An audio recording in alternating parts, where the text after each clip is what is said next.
কোটা আন্দোলনকে কেন্দ্র করে শিক্ষার্থীদের ঢাল বানিয়ে দেশ জুড়ে তাণ্ডব চালিয়েছে বিএনপি জামাত। এই তাণ্ডব থেকে রক্ষা পায়নি গণমাধ্যমও।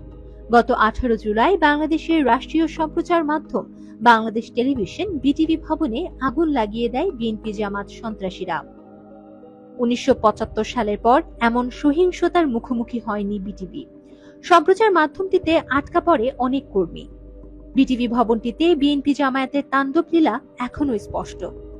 কোটা আন্দোলনকে ঢাল হিসেবে ব্যবহার করে দুর্বৃত্ত ও সন্ত্রাসীরা রাষ্ট্রের গুরুত্বপূর্ণ কেপিআই প্রতিষ্ঠান বাংলাদেশ টেলিভিশনের 3টি প্রধান ফটক ভাঙচুর করে তাদের নৃশংসতা চালায়।